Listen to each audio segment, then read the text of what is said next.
Hi guys, this is Neil and welcome back to my channel. For today's video ay continuation ng aking AMA o Ed Study Review, which will be the part 2. So doon sa part 1, meron akong 12 questions na sinagot. Dito naman sa part 2, may sasagutin akong 9 questions. But before I start, please like, comment, and subscribe to my channel para updated ka sa aking mga next vlogs.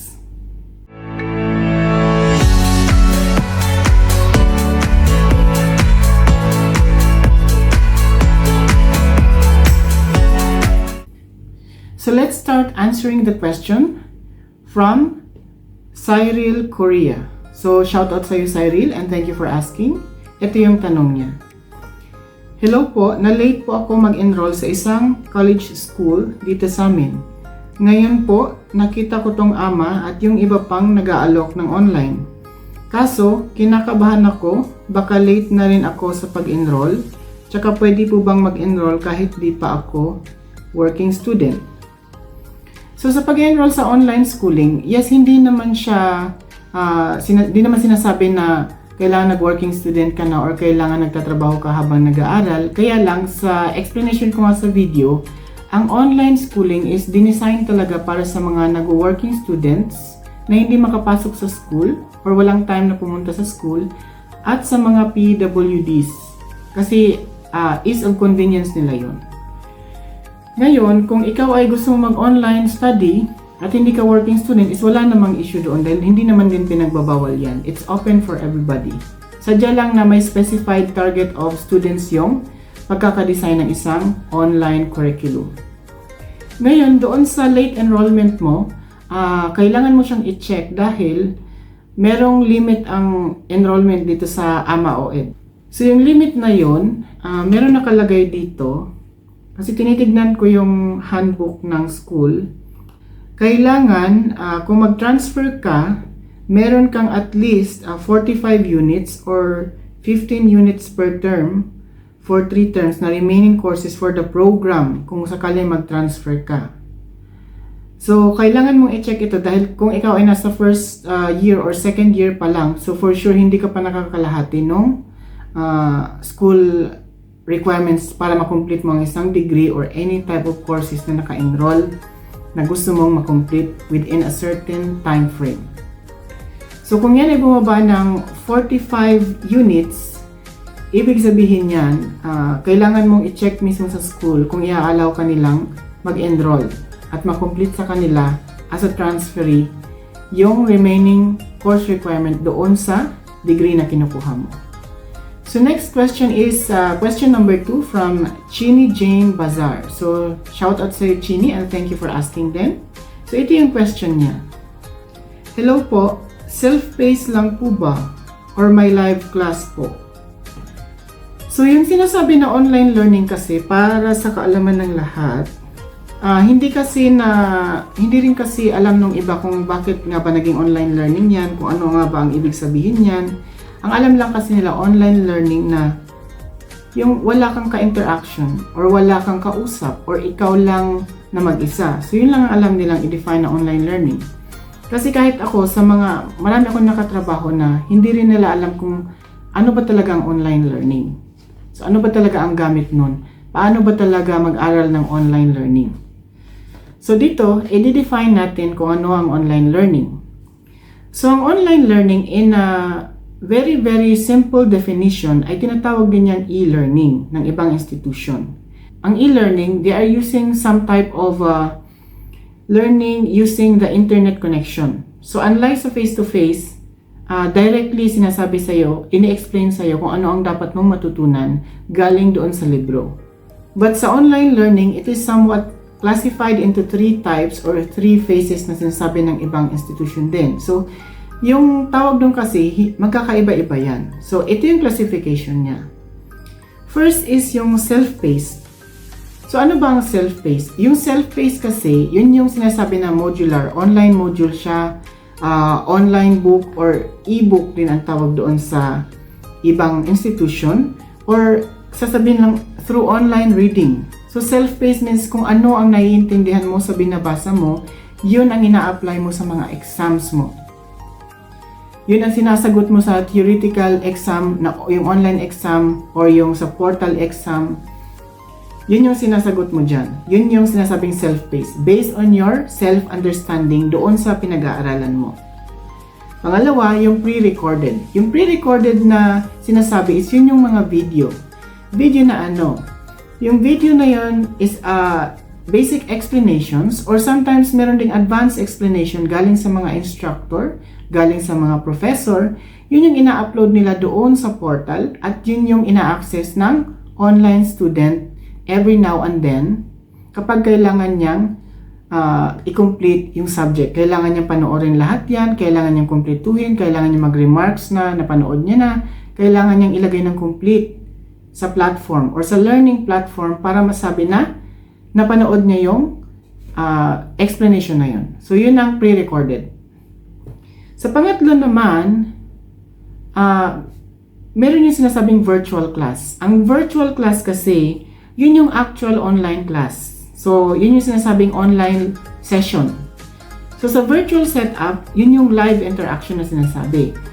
Ini-explain sa'yo at the same time, pwede kang magtanong and pwede mong makuha yung sagot mo. So, yun yung pinagkaiba nila. So, meron yung nagsasabi na may virtual class naman na recorded. So, ang virtual class ba na recorded is considered as an actual class? No. Kasi, for example, ako umattend ako ngayon ng virtual class. Kung ito ay live, makakapagtanong ako. Pero after nyan, kapag pinanood ko yung recording, hindi na ako makakapagtanong. So, ang tawag na doon ay pre-recorded class. So, yun yung pinagkaiba dyan. Kasi ang pre-recorded class, limited lang to getting the explanation, the basic explanation, the advanced explanation. But, kung kailangan mo magtanong, kailangan mo mag-send ng ticket sa portal or mag-send ng message or email directly sa professor or instructor mo. Then, maghihintay ka ng response. So, yun ang pinagkaiba ng dalawang yan. So, kung i-define mo into simple words, ang self-paced is about self-understanding kung ano ang binabasa mo. Ang pre-recorded class ay yun yung mga virtual class or mga pre-recorded videos na mga sinend lang through links. Pero ang virtual class na sinasabi, yun yung live class with live interaction. Sa explanation, sa question, and answer. So lahat yun makukuha mo sa live at the same time, at the same phase of the study.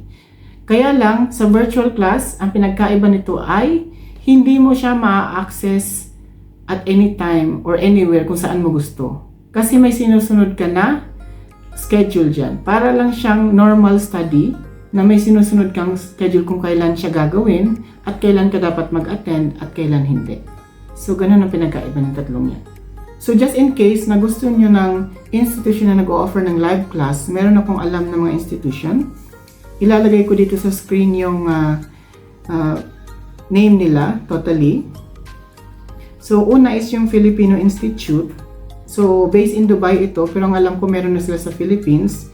Nag-offer sila ng virtual at saka face-to-face class.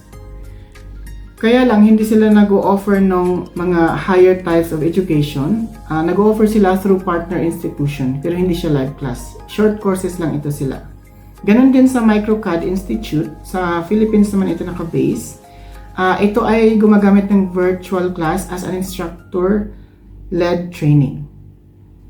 So, yun kasi ang virtual class. May instructor kayo talaga. Yung isa is MST Connect. So, meron akong na-attendan dito. So, may isa akong certificate about Lean Six Sigma Fundamentals. So, sa MST, nagpo-provide din sila ng virtual class dito. The other one is the Uni Athena Global Education. So, yun yung current educational platform kung saan ako nag-aaral. So, based in UK naman siya. Nag-offer sila ng mga short courses and live class. So, hindi ko lang alam kung meron pang ibang mga institution, pero sa nakakapanood nito, kung may alam pa po kayo, please just comment down the link para naman alam ng ating mga manonood na meron pa pala itong mga options na ganito. So, next is mag-move naman tayo sa question number 3 and 4. So, pinag-combine ko siya dahil yung question na yun, ang dalawang magkasunod na question na to is about senior high school. So, galing ito kay Claude Belen at saka kay Reniel Escopete. Escopete ba kung tama man? Kung mali man, pakicorrect po. So, shout out sa inyong dalawa. Ito yung tanong nila. Sabi ni Claude, meron din po ba online class para sa senior high? Sabi naman ni Reniel, good day sir.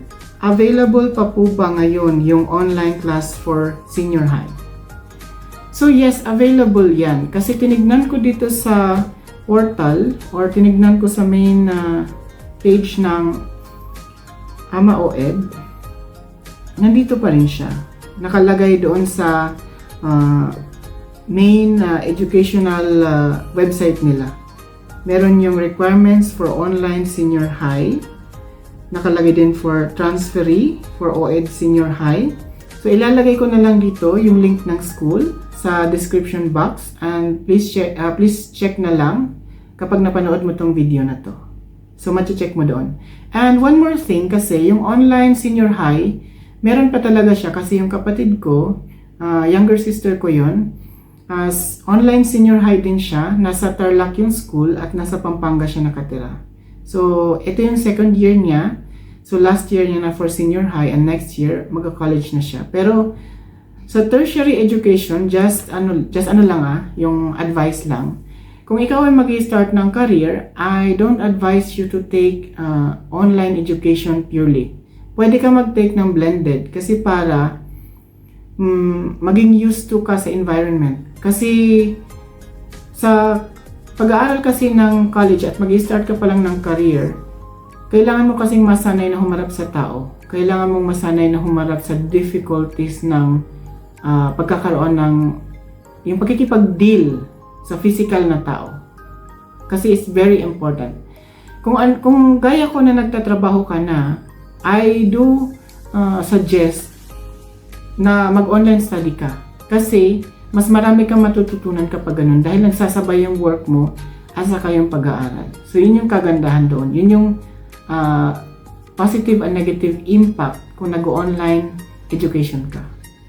Pero kung no choice ka naman at kailangan mo mag-online education talaga na dahil yun lang yung kaya ng time mo, wala naman ding problema doon.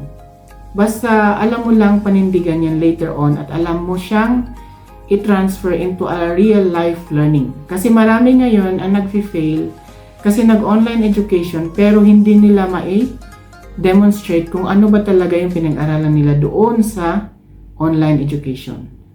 So yun yung failure dyan. Hindi kasi ang institution ang nag-fail kundi yung student. So kailangan natin maintindihan yun na even if you are face-to-face, nag-online education ka, or you are doing a blended learning, kung hindi mo kayang panindigan kung anong pinag-aaralan mo, then no use yan. Sayang lang ang resources, sayang lang ang perang binabayad mo, and sayang ang effort. So yun lang yun. Kailangan nyong maintindihan yan. So moving on sa question number 4, galing ito kay Kyla May Advincula. Ito yung question niya. And first of all, shout out sa iyo Kyla May. And thank you din sa question. Sabi niya dito, hi, papaano pag-failed yung last SEM for previous school or from previous school, an undergrad due to financial problem, pwede pa rin mag-enroll? Ang answer dito is very simple, yes. Kaya lang, kapag, for example, galing ka sa school A, papunta ka sa school B, so nag-enroll ka before that, so, i-check mo ito. Kahit na nag-fail ka sa subject, basta meron kang grade slip, it is okay. Pangalawa, i-check mo, may babayaran ka pa ba? May balance ka pa ba? So, kailangan mo i-check yan. Pangatlo, meron ka bang school record na magiging hindrance para hindi ka nila bigyan ng, or bad record sa school na magiging hindrance para hindi ka nila bigyan ng release? Kasi kailangan mo yung record mo, yung grade slip, at kailangan mo ng honorable dismissal galing doon sa institution.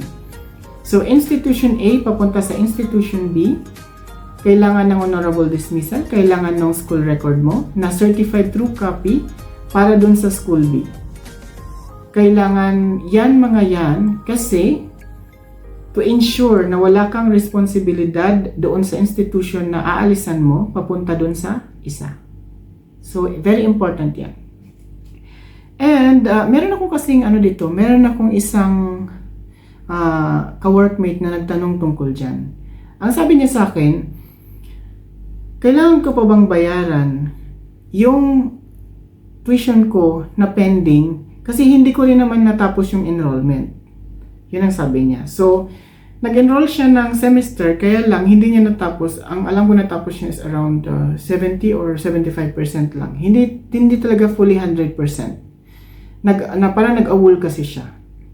Ang sagot dyan is that whether nag-pass ka, whether nag-fail ka, whether kinomplete mo, or whether uncompleted, once na nag-enroll ka sa isang semester, kailangan mo siyang bayaran dahil service rendered yun ng institution. So, regardless yan kung ano ang ginawa mo, not unless nag-drop out ka, na officially na nag-drop out ka, na in-acknowledge ng school, na-drop out ka na talaga, na wala kang babayaran. Pero kung nag-awol ka lang at the middle of the semester, I don't think hindi mo dapat bayaran. Babayaran mo yun. Kasi part yun ng rendered services ng school. Kasi marami ako narinig na ganyan na dahil nag-fail nga daw sila, parang ayaw nilang bayaran yung tuition fee dahil parang hindi siya worthy na nagbayad sila pero nag-fail siya. As a student kasi, yung mga student na nakakapanood nito, always remember na ang institution is a part of business din yan. Kaya lang they are focusing on educating people. So kung ano mang services ang binigay nila, whether napasa mo or hindi nila problema yun. Ikaw yun as a student. Kasi ang pinagkaiba kasi ng pag-aaral doon sa mga services na hindi related sa education, yung iba is kailangan mo talaga ng satisfaction. Pero sa pag-aaral, nagbabayad ka na, sumasakit pa yung ulo mo para lang pumasa sa subject. So once na nag-fail ka, kailangan mo pa rin bayaran yun. Yun ang reality dyan. Not unless nag-drop out ka at officially acknowledge na wala kang babayaran dahil drop out ka na, okay, fine. Pero may penalty kasi minsan. So, yun yung kailangan nating isipin. Kasi, ang sinasabi ng iba is parang dahil mahal ang binayaran sa school, parang nagde-demand pa ng kung ano-ano, which is hindi naman dapat. So, tandaan natin yan. Learning will never become a luxury, but it's full of something na nagsasacrifice ka na, nagbabayad ka pa. So, gaya ko, nag-aaral, nagpapakahirap, pero ako nagbabayad sa institution. Kasi kailangan yun. So, next is question number 6. Galing ito kay Yehohonan 7738. So, shout out sa'yo. Nahirapan akong i-pronounce yung name mo. But, thank you sa question. Kasi ito yung question niya. Pwede po ba mag-enroll to retake one subject? May isang failed subject po ako nung second year, incoming third year college student po ako. So ito siya, nabasa ko yung comment niya doon. May mga response kasi yan siya dun sa comment section. Hindi siya online student. Isa siyang face-to-face student. So sa face-to-face class siya. So para sa awareness ng lahat, whether you are in the online schooling, you are in a distance learning schooling, you are in the modular type, you are in the blended learning, face-to-face learning. Kapag bumagsak ka sa isang subject, kailangan mong i-retake yan. Kasi part yan ng curriculum na dapat mong ipasa. Not unless i-waive yan ng institution na ipapasa ka nila through a special project. Pero sa time kasi ngayon, ang pagkakaalam ko wala na, hindi na uso ang special project. Kailangan mo talaga siyang i-retake. So yung pagre-retake na yan, kailangan mong i-consider yung factors na ano ang maximum enrollment units ng institution. So let's say, sa AMA-OED kasi is 24 units. So 24 units. For example, yung next semester na mag-enroll ka is a 24 units. So hindi mo na siya pwedeng i-add pa doon. So kailangan mo mag-ask ng permission sa institution kung papayag sila na naka-enroll ka in a full unit plus additional 1 remedial unit. Hindi siya 1, I think so. It's somewhere like 3 units. Mostly, sa mga ganyan kasi yan. So, Ang solution lang dito is that kung i-allow ito ng institution, good for you. Pero kailangan mong exert ng effort, kailangan mo na mag-spend ng more time sa pag-aaral kasi nga, mas marami kang aaralin. So siguro naman kung bumagsak ka lang sa isang part nung i-retake mo, mas mabilis mo siyang maaaral din, mas mabilis mong maintindihan. Ang problema niyan, kung hindi mo talaga siya naintindihan kahit ano pa man doon, ay yun yung issue dyan. But, in terms of retaking, simple lang naman yan eh. Kung sa tingin mo alam mo na, mag-focus ka doon sa mga areas kung saan ka nag-fail. Kasi yung mga areas kung saan ka nag-excel doon sa part na yan, sa subject na yan, pwede mo siyang gawing like skimming. So ano na lang siya, pahapyaw na pag-aaral. Pero doon sa mga nag-fail ka na part, kung saan ka nagkaroon ng problem, kaya nag-fail yung buong subject, kailangan mong i-focus on the retaking part ng subject. Pag nag-remedial ka na. So, yun yung payo ko sa'yo. And, dito naman tayo sa question 7. Galing ito kay EL231. So, shout out sa'yo EL, kung ito man yung pangalan mo. So, ito yung tanong niya. Hi po, sir. Planning to enroll din po sa AMA. Possible po ba mag-graduate early pag natapos agad yung subjects? Yung graduation kasi na sinasabi, meron silang minimum residence period. So, nung time ko, ang minimum residency is 3 years. Ang pagkakaalam ko this time, ni-reduce nila into 2.5. Yun ang pagkakaalam ko. Sa full course. Hindi ko lang alam kung dun sa mga transferee kung applicable ito or not. So, kung matatapos mo yung buong course as kakasama lahat ng subject, let's say 45 subjects, natapos mo siya within 2 years, kailangan mo maghintay to the 2.5 year period bago ka mag-officially ask for your TOR and diploma. Kasi ganun din ang ginawa ko, naghintay ako ng 3 years. Kasi, yun yung minimum residency period nila. Doon ka lang marireleasan ng credentials. Pero sa graduation, automatic naman yan. Once na dineclare ka na graduate, kasama ka na din sa graduation. Kaya lang, it depends nga yan doon sa institution kung i-allow nila or hindi na mas maaga. So, kailangan mo pa din i-check para malaman mo kung talagang i-allow ka or hindi. So, next is question number 8. So, galing ito kay Doodles Noodle. So, gusto ko yung pangalan niya kasi mahilig ako sa pansit. So, Noodles. So, shout out sa iyo, Mr. Noodles. Sabi niya dito, hello po, thank you sa video. Sobrang laking tulong. Interested ako mag-transfer to online learning. Ask ko lang po, paano magpa-credit evaluation? Okay. So, dito, meron akong nabasa dito doon sa crediting. So, dun sa crediting of courses para sa mga transferees, kung galing ka sa affiliated school ng AMA o ED, sabi dito, equivalent courses refer to those with the same course description and the course credit both lecture and laboratory. So, bibigyan ka nila ng credit doon sa mga course subject na na-complete mo na, provided na pareho yung description niya doon sa course subject ng course na i-enroll mo sa school or sa institution. Pero, kung magkaiba yan at galing ka sa ibang school, hindi siya i-allow na i-credit. Yun ang sabi dito sa handbook. Kasi binabasa ko ngayon yung handbook, nakalagay dito, if you are from other school, relevant general education courses are credited provided that the course has the same course description and course credits. So, kung magkapareho ng description niya at magkaiba ng credit, hindi rin nila i-credit yun. So, yun yung technicality. Kasi dati dun sa, nung unang enroll ko around 2020, hindi pa ganito yung handbook, iba pa to. Meron siyang mga courses na pwede siya mag-credit ng mga subjects. Meron yung courses na not allowed. So, hindi ko na kasi nakikita dito.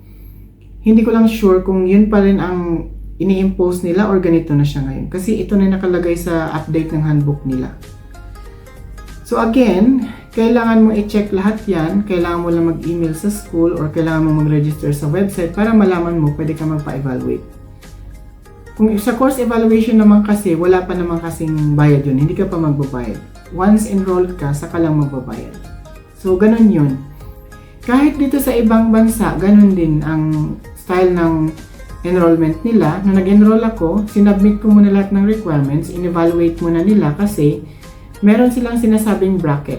So, yung bracket na yon, kapag hindi ka pumasa doon, hindi ka nila tatanggapin. So, yun yung technicality of enrollment dyan sa mga online schooling. So, halos pareho lang din naman lahat yan. Pinagkaiba lang ng online sa physical na nakikita yung record mo. Physical na nakikita ka ng school kapag nag-enroll ka. Pero sa process, halos pareho lang. Halos walang pinagkaiba. So, dito tayo ngayon sa last question galing kay Belle. So, shout out sa iyo, Belle, and thank you sa question mo. Yung question niya kasi, ito yung pinaka-interesting na question na nabasa ko during these days. So, interesting siya kasi this is about the services of the school. So, ito yung tanong niya. Hi sir, salamat po sa pag-share ng review nyo. Napaka-transparent po. Tanong ko lang kasi madami ako nababasa na negative comment sa AMA-OED. Sa tingin nyo po ba, worthy pa rin ang pag-i-enroll? Salamat po sa sagot at more power po sa inyo. So, it's a very interesting point na nagtanong siya tungkol dyan. Yes kasi, may mga institution kasi talaga, or hindi mo naman maiwasan yan, kahit lahat ng dinaanan kong institution may mga negative review talaga. So, dumaan ako sa iLearn Engineering after AMA-OED, may negative review din sila.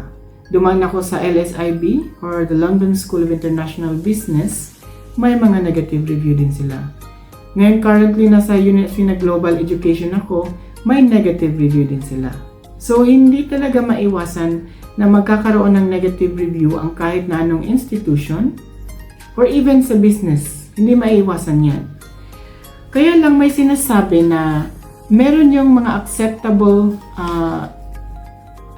na mga complaints. So, sa pagko-complain kasi ng mga student or sa isang business pagko-complain ng mga customers, meron yung sinasabing acceptable complaint rate or meron yung sinasabing kailangan ng actionan yung complaint rate. So, ganito yan.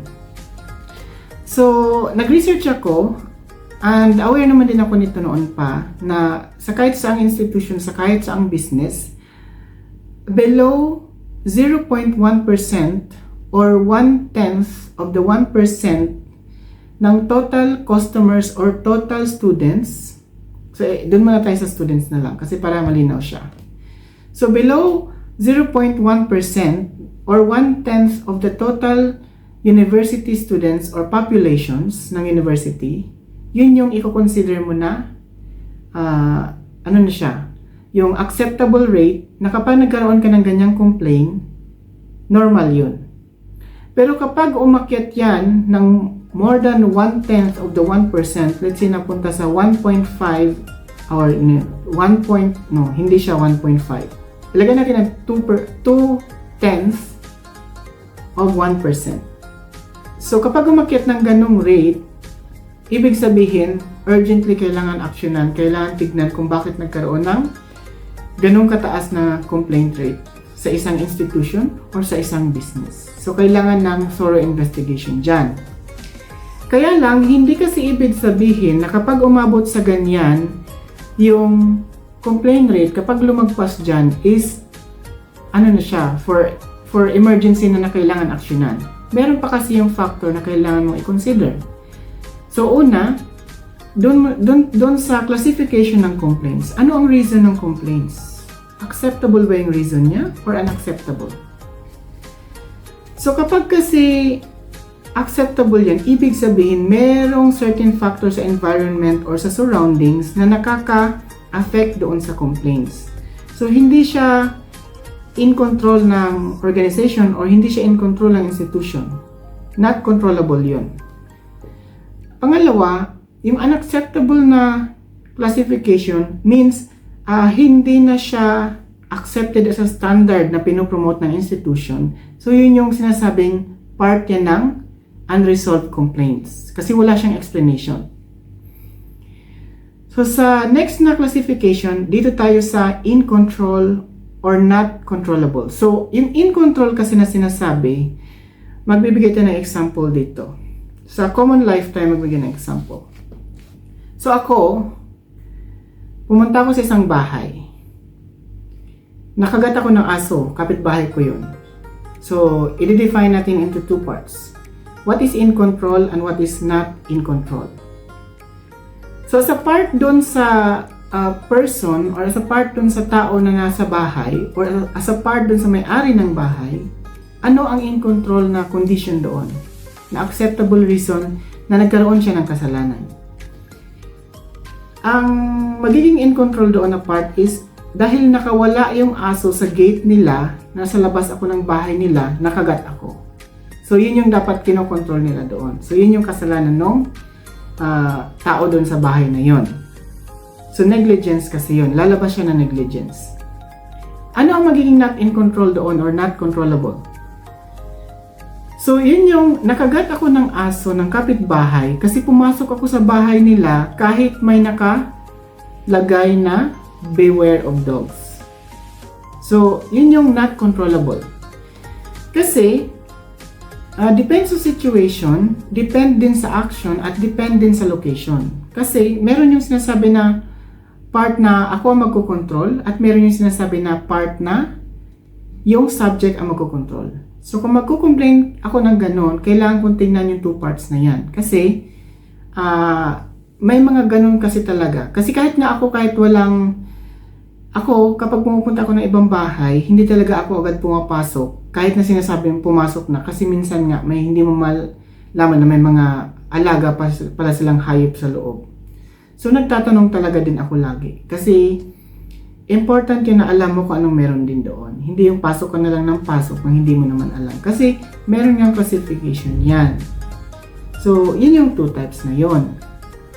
Pangalawa is that, kung ilalagay natin yan sa institution, ano ba ang controllable nila at not controllable? So, yung nakukontrol nila is yung process.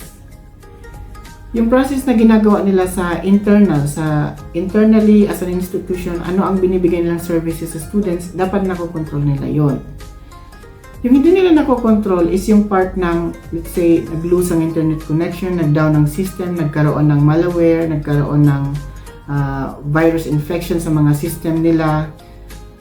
So, not controllable siya, pero nagagawa ng paraan yun. Kaya lang, yun yung part na kailangan mo rin siyang intindihin. At dapat may certain bracket na dapat within this time, makontrol nila yung issue. Kasi pag hindi, yun yung sinasabing bad service. So, yun. May mga situation kasi na uncontrollable talaga siya. Kagaya ng minsan yung mga online app, nagda-down talaga. So, not controllable kasi yan eh. So, meron yung mga ganun. Hindi siya expected na mangyayari. Gaya na mag-i-improve ka ng learning system or learning mode, magmamigrate ka, it's not controllable kasi kailangan mo siyang gawin. Kailangan mo siyang i-improve kasi para mag-improve din yung services. So, ganun kasi yun. And next is that, ano ba yung klase ng complaint? Is it as a cost-related demands? So, meron kasi yung sinasabi na cost-related yung, kasi sabi ng, minsan may customer na, nagbabayad kasi ako ng ganyan kamahal, so kailangan makuha ko yung services as fast, na mas faster pa kay Batman. So, ganun yung in-expect ng iba. So, dito naman, not all people kasi is mapiplease sa isang type of services. Kasi ako, sabi ko nga lagi doon sa mga comments, not all students will be happy of what the school has. Kasi yung iba, ang iniisip yung binabayaran nila na sobrang mahal. Ako kasi, hindi ko siya iniisip as sobrang mahal. Ang iniisip ko, yung target ko lang na ganito, mahal yan. So, what to do? Mahal na talaga. Kaya naman, ang target ko, paano ko ito i-allocate dito sa side na to, dito sa side na yan, at dito sa side na to. Kasi pag nabalance mo kasi yun, baliwala yung mahal na yan. Matatapos mo siya. So, ito yung nangyayari ngayon sa akin kasi yung masters ko is talagang sobrang mahal. So, nagulat din ako sa cost. Kaya lang, tinatry kong i-balance kung ano yung expenses ko para lang matapos siya. Dahil next year, ang average tuition fee increase ko sa school is almost 11%. So, ang laki nun. So, kailangan ng sacrifice for this year para matapos lang siya. So, another thing is that yung response time ng services, yung response time ng mga professor, yung requisition grants, kung gaano katagal siyang nire-release ng school. Yun yung isa sa mga reason yan. Kasi doon sa requisition ng mga students, meron na namang factor na nakaka-affect dyan. Yung nagre-request ba is matinong estudyante ba? So, mga ganun. Kailangan mong tingnan yan. Hindi ba reklamador yan? Kasi, sa totoo lang, kapag reklamo ka ng reklamo, most of the time, hindi ka talaga pinagbibigyan. So, based on experience and based on observation, kasi ako, wala naman ako naging problema sa school dahil talagang hindi naman ako nagre-reklamo din at nagsisend man ako ng ticket or inquiry, very rare lang talaga. Yung once in a blue moon lang. Yung halos hindi mo na ako marinig na magsalita. Parang ganun ang style ko kasi. Kasi ako, inuuna ko muna mag-research bago ako magtanong kung talagang wala ng way. So, mahilig kasi ako mag-research. Kaya naman, siguro nakikita rin ng school yan. So, pag naghihingi ako sa kanila ng assistance, within today or tomorrow, meron ako na nare-receive na assistance. So, ganun kabilis. So, in addition doon sa idea, meron ako ditong sinulat. It is easy to complain, but to determine the ratio to the total customers, companies should also be aware, or yung institution should also be aware on how much percentage is the required or how much is the bracket para actionan nila ang isang deeper issue or growing complaints para makorek kung ano man nagiging problema sa process at kung ano man ang nagiging issue ng mga customers or end users. At saka additional factor kasi dyan, sa institution kasi meron yung sinasabing nagbo-branching out siya. So, merong branches, merong franchises. So, one branch is different from the other. So, ganun din yan sa business. Magkakaiba ang sistema nila. So, yun nga, kaya hindi rin nagkakapareho ang nakukuha ng tao. So, yun yung mga differences dyan. So, I hope sa mga nasagot ko na questions ay meron ka na namang natutunan na bagong informations tungkol sa online education. At kung meron kang mga suggestion or any other inquiries or any questions tungkol sa subject, please comment down below. Thank you for watching and see you on my next online educational vlogs. Bye!